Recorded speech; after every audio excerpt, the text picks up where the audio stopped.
My channel. This is commerce academy and I am Saurabh sir. बच्चों, आज आप लोगों के सामने मैं एक नया चैप्टर लेके आ रहा हूँ जिसका नाम है insurance claim accounting. Insurance claim accounting क्या होता है? देखो, हम लोग कम ज्यादा सभी लोग ये जानते हैं कि हम लोगों के पास नॉन लिविंग थिंग्स, जो भी बहुत महंगा चीज होता है, बहुत ही प्रीशियस थिंग होता है, उसके अगेंस्ट में हम लोग इंश्योरेंस करते हैं, जिसे हम लोग कहते हैं जनरल इंश्योरेंस। इंश्योरेंस तो दो टाइप्स का होता है, आप लोग जानते हो, एक लाइफ के ऊपर होता है और एक general non living things items के ऊपर। तो हम लोग जो जनरल इंश्योरेंस करते हैं, जो हमारे पास प्रीशियस आइटम्स रहता है या बहुत महंगा आइटम रहता है या बहुत इंपॉर्टेंट आइटम रहता है, उसके ऊपर हम लोग इंश्योरेंस कर लेते हैं। जैसे गाड़ी का इंश्योरेंस हो गया, बाइक का इंश्योरेंस हो गया। तो ये इंश्योरेंस क्यों करते हैं? इंश्योरेंस इसलिए करते हैं कि अगर कभी भी कोई भी दुर्घटनाएं हो जाता है हमारे उस एसेट्स के ऊपर या उस एसेट के साथ, अगर कोई भी दुर्घटना होता है तो हम इंश्योरेंस कंपनी से क्लेम ले सकते हैं। तो उस क्लेम लेने का एक टेक्निक होता है। तो वही चीज आज हम आप लोगों के सामने लाने वाले हैं। पहले तो जानते हैं कि जो इंश्योरेंस क्लेम होता है, ये दो चीज के ऊपर होता है बिजनेस में। एक लॉस ऑन स्टॉक और दूसरा होता है बच्चों loss on profit. Loss on stock क्या होता है और लॉस ऑन प्रॉफिट क्या होता है मैं बताने वाला हूं अभी, लेकिन उससे पहले मैं फिर से एक बार आप लोगों को बता रहा हूं कि अगर आप लोगों को हमारे ये वीडियोस, ये कंटेंट समझ में आ रहा है, हमारे लेक्चर आपको समझ में आ रहा है, तो चैनल को सब्सक्राइब जरूर कीजिए। और तो और इस कंटेंट्स के ऊपर आप अपना कमेंट छोड़िए, लाइक कीजिए, शेयर कीजिए, ताकि हमें भी इंस्पिरेशंस मिलते रहे और आगे आप लोगों के लिए नया नया टॉपिक को हम लाते रहे। तो आते बच्चों यहाँ पे लॉस ऑन स्टॉक। तो ये वीडियो हम दो पार्ट में करेंगे। एक में हम लॉस ऑफ स्टॉक करेंगे, दूसरे में हम लॉस ऑन प्रॉफिट करेंगे। तो आज का टॉपिक है लॉस ऑन स्टॉक। क्या होता है? जैसे एक छोटा सा एग्जांपल ले लेते हैं। मान लेते हैं कि हमारे बिजनेस का जो स्टॉक रहता है उसके ऊपर हमने एक इंश्योरेंस पॉलिसी ली है। तो किसी दिन भगवान ना करे अगर हमारे बिजनेस में कोई भी दुर्घटना, यानी कि आग लग जाना या जो भी हो, उससे ये ऐसा कोई दुर्घटना हो जाता है और उससे हमारा स्टॉक जो है वो जल जाता है, खराब हो जाता है। तो हम क्या करेंगे? हम लोग जो हर साल प्रीमियम भरते थे इंश्योरेंस का, हम लोग अब इंश्योरेंस कंपनी से जाके इसका क्लेम को लॉन्च कर रहा है कि भाई ये हमारा गुड्स जो है डिस्ट्रॉयड हो गया है। तो हम लोग क्या करेंगे? इंश्योरेंस कंपनी से जाके क्लेम को लॉन्च करेंगे, उसके पास जाके क्लेम को लॉन्च करेंगे और उससे बोलेंगे कि भाई हमारा स्टॉक जो है वो जल गया है, खराब हो गया है, आप इसके अगेंस्ट में पैसा दीजिए, क्योंकि हम लोग हर साल प्रीमियम भरते हैं। तो वो हो गया लॉस ऑन स्टॉक कि भाई कितना का स्टॉक हमारा जल गया है, नेट उतना का स्टॉक का वैल्यू निकालेंगे और इंश्योरेंस कंपनी से जाके उसका क्लेम ले लेंगे। और लॉस ऑन प्रॉफिट क्या होता है मैं हल्का सा बता देता, लेकिन इसके बारे में हम नेक्स्ट वीडियो में आपको एक्सप्लेन करेंगे।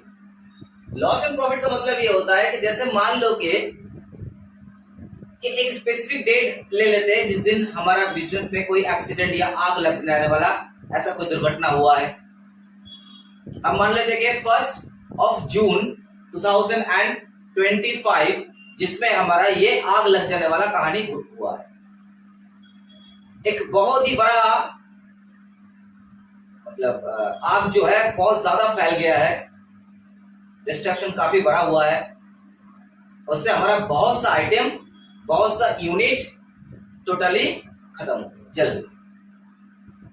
तो आप सोचो कि अब अगर हम लोग अपने रिस्टोरेशन प्रोसेस में जाते हैं तो ये बात तो पॉसिबल नहीं है कि जिस दिन हमारे ये कांड हुआ है उसका नेक्स्ट डे ही हम रिस्टोर हो जाए। ये प्रैक्टिकल नहीं है। हमें रिस्टोरेशन होने में कम से कम 2 महीना, 3 महीना, 4 महीना, 6 महीना, 1 साल भी लग सकता है। Depend on the size of the business, depend on the nature of the losses. तो अगर हम मान लेते हैं कि 4 महीना तक भी हमें रिस्टोर होने में लग जाता है, तो उस 4 महीने हम क्या करेंगे? बिजनेस को बंद करके रखेंगे? बिल्कुल नहीं, बिजनेस तो चलाएंगे। हाँ, जो नॉर्मल एक्टिविटीज होता है उससे बहुत ही कम होगा, क्योंकि हमारा आधा से ज्यादा आइटम तो जल चुका है, खराब हो चुका है, यूनिट बर्न हो गया है। तो डेफिनेटली अगर हमारा सेल, हमारा टर्नओवर, हमारा एक्टिविटीज आधा से भी कम हो जाता है, हम मानते हैं कि 1/4 हो रहा है, यानी कि 25% हो रहा है, तो डेफिनेटली हम प्रॉफिट भी तो उतना नहीं कमाएंगे। अब प्रॉफिट अगर नहीं कमाएंगे तो हम अपने एक्सपेंसेस को, जो फिक्स्ड एक्सपेंसेस है, उसे कैसे मेंटेन करेंगे? तो जितना दिन तक हमारा लिए पीरियड चलेगा, जितना दिन तक हम इस सफर करेंगे, सफरिंग पीरियड चलेगा, उतना दिन तक के लिए हम होने वाला जो एक्सपेक्टेड प्रॉफिट है, उस प्रॉफिट के ऊपर हम इंश्योरेंस करेंगे और इंश्योरेंस क्लेम लेंगे। तो ये हमारा नेक्स्ट पार्ट में आ रहा है। सिंपल, आज का टॉपिक है लॉस ऑन स्टॉक। एक एग्जांपल लेते हैं। मान लेते हैं कि आज के दिन, जो कि आज कितना तारीख है? अब मान लेते हैं कि आज है हमारा 25 अप्रैल 2026। तो हमारे बिजनेस में अचानक रात में आग लग जाता है। बहुत ही बड़ा एक डिस्ट्रक्शन होता है, और हमें रात को 3 बजे करीबन फोन आता है कि सर, हमारे बिजनेस में जो है आग लग चुका है और मैक्सिमम यूनिट जो है वो बर्न हो गया, जल गया। पहुंचते हम तुरंत फोन मिलते ही, और जाके हम देखते हैं कि भाई जो अपना जो बिजनेस का जो गोडाउन है या जो स्टोर है वो टोटली जल रहा है, और फायर ब्रिगेड वाला जो है उसको बुझाने का कोशिश कर रहा है। चलो ऐसे करते करते करते करते टाइम सुबह हो गया। सुबह होने के बाद मोटा मोटी जब आग अपने कंट्रोल में आ गया, तो हमने क्या सोचे कि भाई चलो अब सुबह सुबह हमें क्या करना है, पहले तो पहुंचना है इंश्योरेंस कंपनी के पास, जाके हम इसको बोलना है कि कल ऐसा ऐसा इंसिडेंट हुआ है, तो आप क्लेम का बंदोबस्त कीजिए ताकि हमारा जो भी नुकसान हुआ है वो हमारे रिस्टोर हो जाए। लेकिन सबसे अहम क्वेश्चन ये आता है, कल रात को हमारा स्टॉक कितना था जो जल गया है? क्योंकि इंश्योरेंस कंपनी तो पूछेगा कि आपका कितने का माल जो है वो डिस्ट्रॉयड हो गया। अब देखो, रोज रोज तो पॉसिबल नहीं है स्टॉक लेना, और आजकल तो कंप्यूटराइज्ड सिस्टम हो चुका है, और कंप्यूटर भी मान लो उसका हार्ड डिस्क वगैरह भी सब जल चुका है, कैसे पता चलेगा? तो हमारा सबसे पहला टारगेट ये रहेगा बच्चों कि कल रात का कितना वैल्यू का स्टॉक मौजूद था मेरे घर में, पहले वो फाइंड आउट करें। उसके बाद ही हम बता सकते हैं कि कितने का स्टॉक जल गया है। क्योंकि कल रात को कितने का स्टॉक था, अगर वो एक दफा हम निकाल ले, उससे हम माइनस कर देंगे कितने का हमारा सैल्वेज हो गया है, मतलब कितना स्टॉक जलने से बच गया है। तो बाकी का स्टॉक जो है वो जल गया है, उसके बेस पे हम क्लेम करेंगे। तो सिंपल हमें यहां पे 2 स्टेप्स को फॉलो करना है। पहला स्टेप हमें निकालना है कि हमारे कल रात का जो, जैसे हमारे बिजनेस में जब आग लग गया उस टाइम हमारे घर में कितने वैल्यू का स्टॉक प्रेजेंट था। तो उसके लिए हमें क्या करना है बच्चों? उसके लिए हमें एक मेमोरेंडम ट्रेडिंग अकाउंट बनाना है। तो हमारा लॉस और स्टॉक पॉलिसी में हमें स्टेप 1 फाइंड आउट करना है कितने का स्टॉक हमारे घर में मौजूद था। Calculate the value of stock as on, जिस डेट में आग लगा है, हम मान लेते हैं कि 30 अप्रैल 2026, इस डेट में हमारे गोडाउन में आग लगा है, तो इस दिन का हमारे स्टॉक कितना था वो पता करना। उसके लिए हम क्या करेंगे बच्चों, यहां पे हम लोग एक मेमोरेंडम ट्रेडिंग अकाउंट को ड्रॉ करेंगे। मेमोरेंडम ट्रेडिंग अकाउंट को ड्रॉ करेंगे। हम मान लेते हैं कि हमारे अकाउंटिंग ईयर कैलेंडर ईयर से माना जा रहा है, तो 31 दिसंबर को हमारा जो है अकाउंटिंग ईयर क्लोज हुआ है, 31 दिसंबर 25। तो यानी कि 1 जनवरी 2026 से लेके 30 अप्रैल 26 तक का हम एक मेमोरेंडम ट्रेडिंग अकाउंट ड्रॉ करेंगे।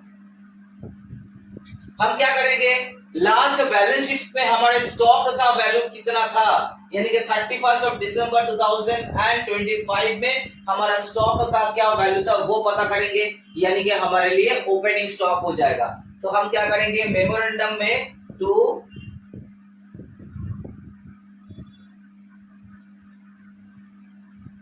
ओपनिंग स्टॉक इसको लाएंगे। उसके बाद इन पीरियड्स में, यानी कि 1 जनवरी से लेके 30 अप्रैल तक, इन 4 महीने में हमने कितने परचेसेस किए हैं वो पता करेंगे परचेज रिकॉर्ड से। तो टू परचेस हमेशा नेट परचेस ही होगा, यानी कि आफ्टर रिटर्न आउटवर्ड। उसके बाद जो भी हमारा डायरेक्ट एक्सपेंसेस है, यानी कि डायरेक्ट वेजेस वगैरह, उसे हम लोग कंसीडर करेंगे। हम क्या करेंगे, इन 4 महीने में कितना हमारा सेल्स हुआ है उसे भी पता कर लेंगे। तो सेल्स जो पता करेंगे, उस सेल्स के ऊपर हमने कुछ प्रॉफिट भी अर्न किए होंगे, तो हम क्या करेंगे, इस सेल्स वैल्यू के ऊपर ग्रॉस प्रॉफिट रेट को चार्ज करेंगे और यहाँ पे ग्रॉस प्रॉफिट को निकालेंगे। अब सवाल उठता है कि सर क्या ये रेट दिया रहेगा क्वेश्चन में? अगर दिया रहेगा तो वेरी गुड, और अगर नहीं दिया रहेगा तो हमें इसको फाइंड आउट करना पड़ेगा लास्ट ईयर का ट्रेडिंग अकाउंट ड्रॉ करके वर्किंग नोट में। तो अब अगर हम लोग क्या करेंगे, अपने डेबिट साइड को टोटल करके क्रेडिट साइड से माइनस करते हैं, तो जो डिफरेंस आएगा वही हमारा क्लोजिंग स्टॉक है। तो ये क्लोजिंग स्टॉक जो है ये बैलेंसिंग फिगर में फाइंड आउट होगा। और हमें बस यही पता करना था कि जब आग लगा तब हमारे घर में, तब हमारे गोडाउन में कितने का स्टॉक मौजूद था, बस यही पता करना था जो हमने पता कर लिया। उसके बाद हम क्या करेंगे, अपने इंश्योरेंस कंपनी के पास जाएंगे और स्टेप 2 के हिसाब से उससे क्लेम मांगेंगे। तो स्टेप 2 में हो जाएगा आपका क्या, क्लेम स्टेटमेंट। क्लेम स्टेटमेंट यानी कि जितने का स्टॉक जल गया है उसके लिए हमें क्लेम कितना मिलेगा। तो सबसे पहले हम लोग यहाँ पे क्या लिखेंगे, क्लोजिंग स्टॉक एज ऑन 30 अप्रैल 2026 जो हमने फाइंड आउट किए हैं। अब उससे हम लोग क्या करेंगे, सबसे पहले माइनस कर देंगे सैल्वेज स्टॉक। सैल्वेज स्टॉक का मतलब जो स्टॉक हमारा जलने से बच जाता है। और इसके साथ हम लोग ऐड करेंगे, अगर हम लोग कोई एक्स्ट्रा खर्चा करते हैं, अगर कोई एक्स्ट्रा खर्चा करते हैं इस गुड्स के ऊपर, तो उसे भी हम लोग ऐड करेंगे। ये बात वही हो गया, जैसे पेशेंट अगर हॉस्पिटलाइज होता है तो उसका क्लेम उसको मिलता है, लेकिन पेशेंट हॉस्पिटल पहुंचते पहुंचते अगर एक्सपायर कर जाता है तो हम लोग ये सोच के क्या करते हैं, एम्बुलेंस वगैरह मंगवाते हैं कि जब एम्बुलेंस में जाएगा तो जल्दी पहुंचेगा। रिक्शा में लेके जाएंगे तो शायद जाते जाते एक्सपायर कर जाए। तो जब हम लोग क्लेम करेंगे तो उस एम्बुलेंस का भाड़ा को भी क्लेम करेंगे।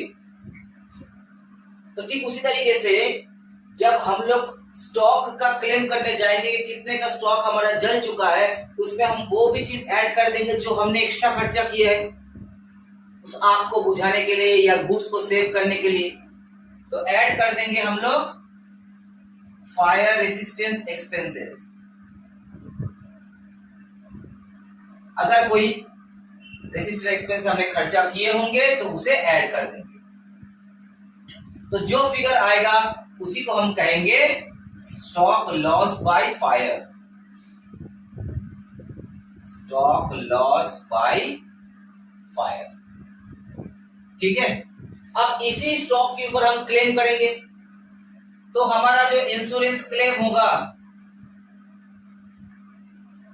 वो दो तरीके से होगा। अगर मान लो if policy value is greater than stock value, अगर हमारा पॉलिसी वैल्यू जो हमने पॉलिसी लेके रखे हैं वो इस स्टॉक वैल्यू से ज्यादा है, तो हमें 100% क्लेम मिलेगा। क्योंकि हमारा स्टॉक मान लो 1 लाख का है और हमने पॉलिसी लेके रखा है 1.5 लाख का, और ये 1 लाख का स्टॉक लास्ट में कितने का लॉस हो रहा है, माइनस ऐड करने के बाद मानते हैं 80,000। तो 1 लाख के स्टॉक के ऊपर हमने 1.5 लाख का ऑलरेडी ज्यादा वैल्यू का इंश्योरेंस करके रखे हैं और हमारा लॉस हो रहा है केवल 80,000, तो उस केस में हम क्या करेंगे, 100% हमें क्लेम मिल जाएगा। सो इन दैट केस हमारा जो क्लेम अमाउंट है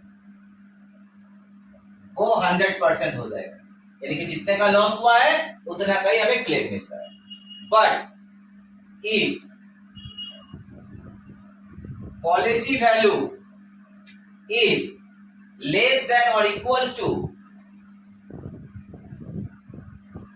स्टॉक वैल्यू, अगर कम है या एकदम इक्वल है, तो उस केस में हमें क्या होगा, एवरेज क्लॉज में क्लेम मिलेगा। तो एवरेज क्लॉज का फॉर्मूला है policy value divided by closing stock value into loss of stock, यानी कि आपका जो टोटल पॉलिसी है वो आपके स्टॉक के ऊपर कितना परसेंटाइल में है उसके साथ मल्टीप्लाई कर देंगे कितने का अपना स्टॉक एक्चुअली में लॉस हुआ है।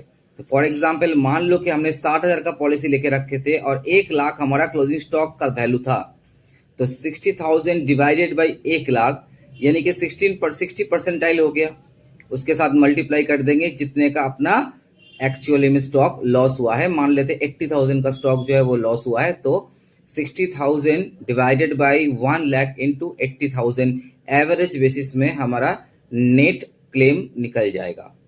ठीक है, तो ये पूरा जो टोटल कॉन्सेप्ट है इसको हम लोग अब एक एग्जाम्पल के थ्रू समझते हैं। तो देखो बच्चों, यहाँ पे हमारे स्क्रीन में वो क्वेश्चन दिया हुआ है, क्वेश्चन को हम पढ़ते हैं। बोला जा रहा है कि एक गोडाउन था श्री जी वेंकटेश का, जो 1 अप्रैल 2025 में जिसमें आग लग गया, and a considerable part of the stock was destroyed.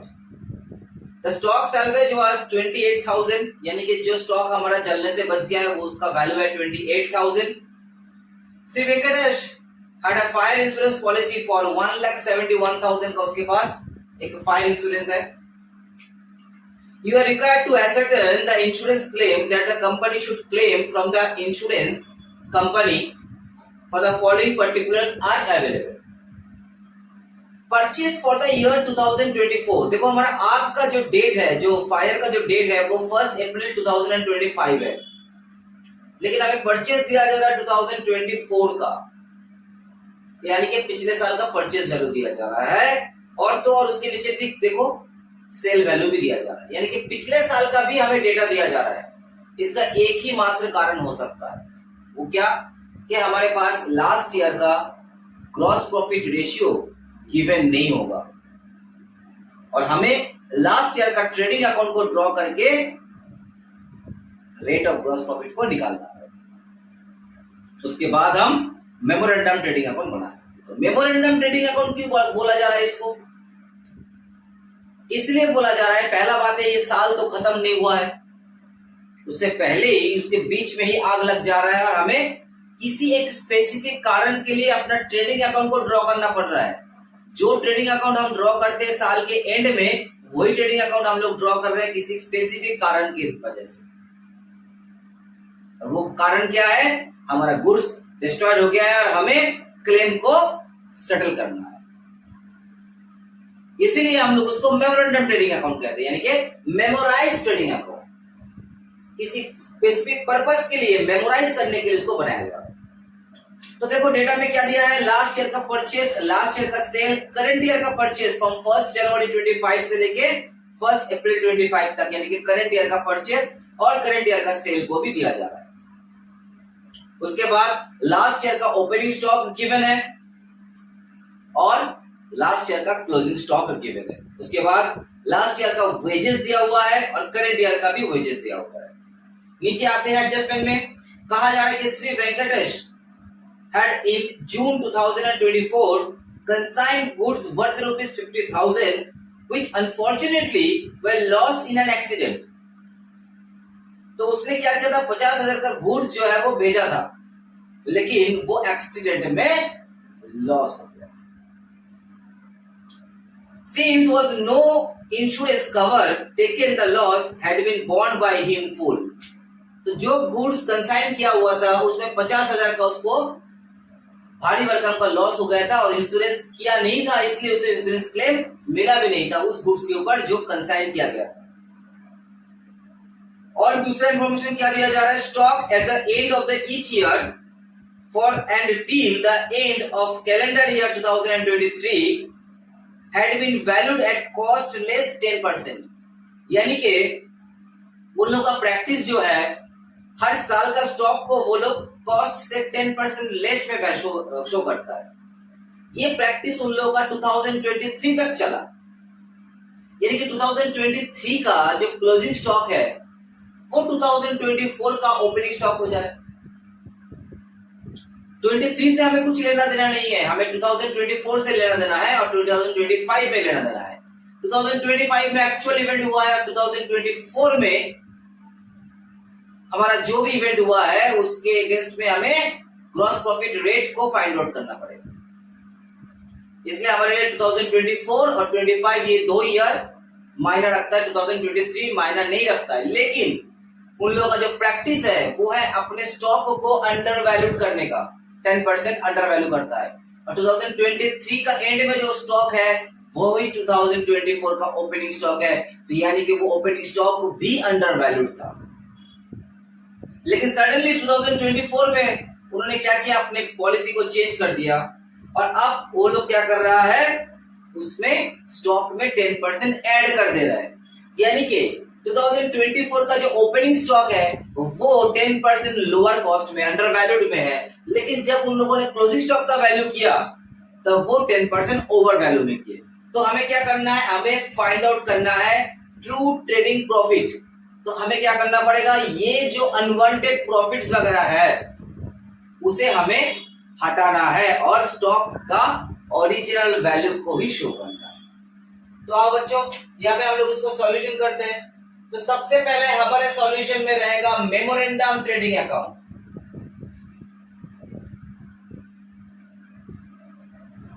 From 1 जनवरी 25 से लेके 1 अप्रैल 25 तक।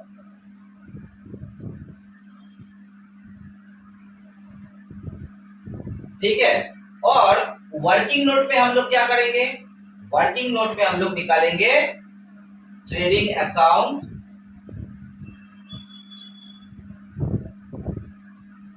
For the year 31 of December 2024। ये ट्रेडिंग अकाउंट हम लोग क्यों निकालेंगे, क्योंकि हमें रेट ऑफ ग्रॉस प्रॉफिट को फाइंड आउट करना है। ओके, तो चलो एक एक करके डेटा को फुलफिल करते हैं। पहले हमारा दिया है लास्ट ईयर का परचेज, तो लास्ट ईयर सबसे पहले यहाँ पे आता है हमारा ओपनिंग स्टॉक, उसके बाद आता है अपना परचेज। थोड़ा नीचे कर देते हैं क्योंकि वर्किंग करना है उसके अंदर। परचेज, परचेज कितने का था बेटा, 9,38,000 का परचेज था, 9,38,000 का हमारा परचेज था।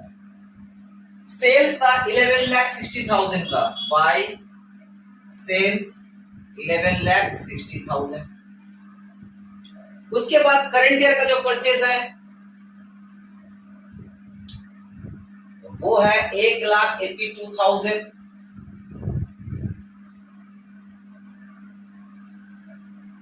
और करंट ईयर का जो सेल है वो है पे शायद कोई फिगर गलत है, 1,82,000 के अगेंस्ट में 24 लाख का सेल तो हो नहीं सकता है, ये प्रिंटिंग मिस्टेक है, ये 2,40,000 ही होगा। तो क्वेश्चन में थोड़ा सा यहाँ पे प्रिंटिंग मिस्टेक है, समझ में आ ही जा रहा है क्योंकि 24 लाख का सेल हो नहीं सकता, इतना सेल नहीं हो सकता है, तो 2,40,000 होगा, जिसमें एक जीरो प्रिंटिंग मिस्टेक के लिए दिया गया है।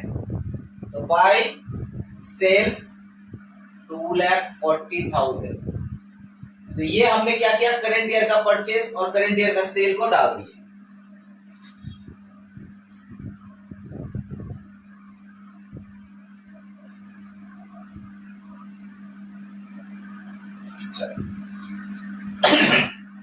उसके बाद ओपनिंग स्टॉक दिया है 1,44,000 लास्ट ईयर का, लेकिन जो 1,44,000 है ये हमारे 10% बिलो कॉस्ट में है।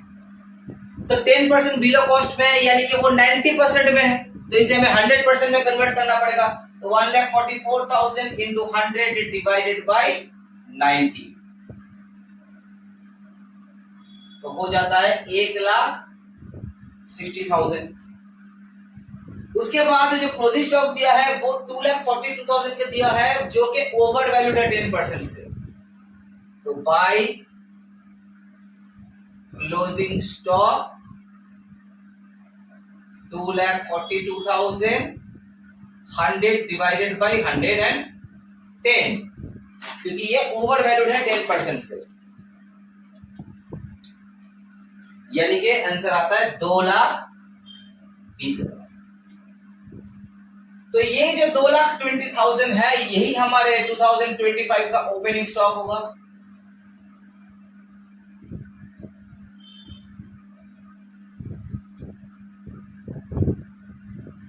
ठीक है,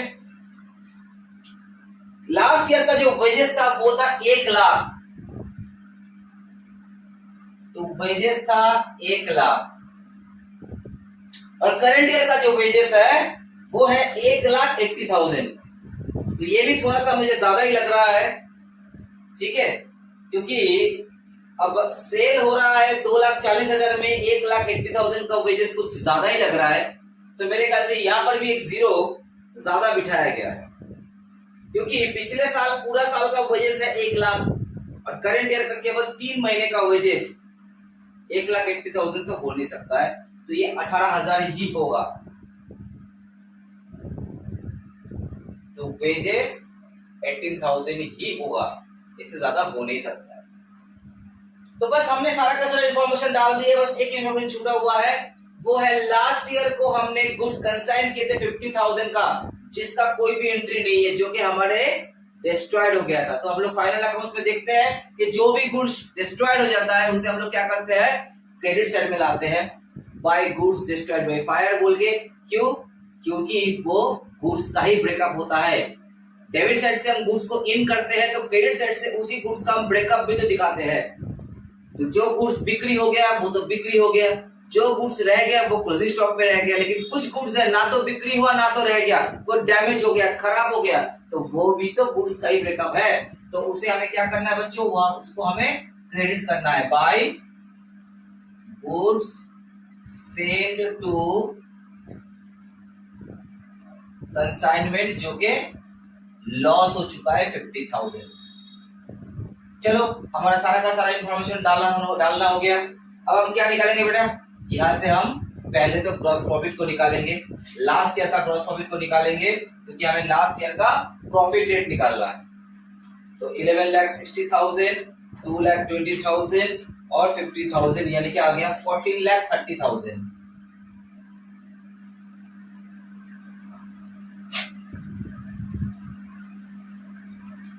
जिससे हमारा डेबिट साइड में है 1,60,000 माइनस 9,38,000 माइनस 1,00,000, यानी कि 2,32,000 हो गया हमारे लिए ग्रॉस प्रॉफिट 2,32,000। तो साथ में हम क्या करेंगे, हाथों हाथ ग्रॉस प्रॉफिट का रेट भी निकाल लेंगे। तो ग्रॉस प्रॉफिट का रेट कैसे निकालेंगे, जीपी रेशियो जैसे निकालते हैं, gross profit divided by sales into 100। तो हमारा जो जीपीआर हो रहा है, यानी कि ग्रॉस प्रॉफिट रेट हो रहा है, वो है 2,32,000 डिवाइडेड बाय 11,60,000 इनटू 100, यानी कि 20%। तो हमने इतना पता कर लिया कि हमारा ग्रॉस प्रॉफिट रेट जो है वो है 20%। तो करंट ईयर का जो सेल है वो है 2,40,000, अगर हम इसके ऊपर ग्रॉस प्रॉफिट को चार्ज करते हैं तो 2,40,000 के ऊपर अगर 20% हम लोग लेते हैं तो होता है 48,000। तो चलो अब हम क्या करेंगे, बैलेंसिंग फिगर में कितने का गुड्स हमारा स्टॉक में था उसको निकाल लेंगे। तो 2,20,000 plus 1,82,000 plus 18,000 plus 48,000 that is 4,68,000 minus 2,40,000 that is 2,28,000 by closing stock 2,28,000 जो कि बैलेंसिंग फिगर में फाइंड आउट हुआ है।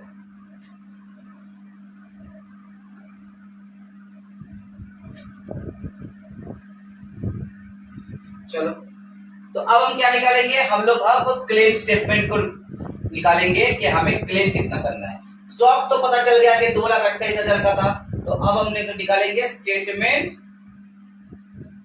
ऑफ क्लेम, हमें क्लेम कितना करना है। तो क्लोजिंग स्टॉक एज ऑन 1 अप्रैल 2025 यानी कि जिस दिन हमारा ये आग लगा था वो है 2,28,000, जिससे लेस हो जा रहा है गुड्स सैल्वेज यानी कि कितने का गुड्स हमारा बच गया है जलने से, वो है 28,000 का, यानी कि 2 लाख जो है वही हो गया हमारा loss of stock by fire. अब हम लोग क्लेम को लॉन्च करेंगे। हमारा पॉलिसी कितने का लिया हुआ था, देखो तो हमारा पॉलिसी लिया हुआ था 1,71,000 का और हमारा स्टॉक कितने का था 2,28,000 का, यानी कि पॉलिसी वैल्यू जो है वो स्टॉक वैल्यू से कम है। तो अभी थोड़ी देर पहले मैंने समझाया था कि अगर हमारा पॉलिसी वैल्यू कम रहता है और इक्वल रहता है उस केस में, अगर हमारा पॉलिसी वैल्यू अपना स्टॉक वैल्यू का इक्वल या लेस देन रहता है तो उस केस में हम एवरेज क्लॉज को अप्लाई करेंगे। तो हमारा अमाउंट ऑफ क्लेम कितना हो जाएगा बच्चों, कि हमारा एवरेज क्लॉज में क्लेम कितना होगा, फॉर्मूला क्या था, हमारे स्टॉक वैल्यू हमारे पॉलिसी वैल्यू, हमारा पॉलिसी वैल्यू कितना दिया हुआ है 1,71,000 डिवाइडेड बाय हमारा कितने का स्टॉक था 2,28,000 इनटू हमारा लॉस कितना हुआ, हमारा लॉस हुआ 2 लाख का। तो हमारा अमाउंट ऑफ क्लेम कितना हुआ 1,71,000। अगर हम लोग 2,28,000 के अगेंस्ट में लेते हैं तो यानी कि 75% हमारा इंश्योरेंस कवरेज आ रहा है, तो 2 लाख में हमारा केवल 1.5 लाख का ही इंश्योरेंस कवरेज आ रहा है। तो ये है सॉल्यूशन इस क्वेश्चन का। देख रहे हैं आप लोग कि बहुत ही इजी कॉन्सेप्ट है। इसमें हमें बस अमाउंट ऑफ क्लेम निकालने के लिए सबसे पहले फोकस करना पड़ता है हमारा स्टॉक वैल्यू कितना था उसके ऊपर। तो होपफुली बच्चों ये आप लोगों को ये वीडियो समझ में आया होगा, एक चैप्टर के बारे में इसका कॉन्सेप्ट भी जो है आपको क्लियर हो चुका होगा। इसके नेक्स्ट वीडियो जो हम लोग लाने वाले हैं वो लॉस एंड प्रॉफिट के ऊपर है। तो या तो आपको लॉस एंड स्टॉक क्वेश्चन में दिया जाएगा या तो लॉस एंड प्रॉफिट आपको क्वेश्चन में दिया जाएगा। तो जो भी दिया जाए कॉन्सेप्ट आपका क्लियर रहने से आप उसको सॉल्व डेफिनेटली कर पाओ। तो ठीक है, आज के लिए हम लोगों का वीडियो यही पर है। शुभ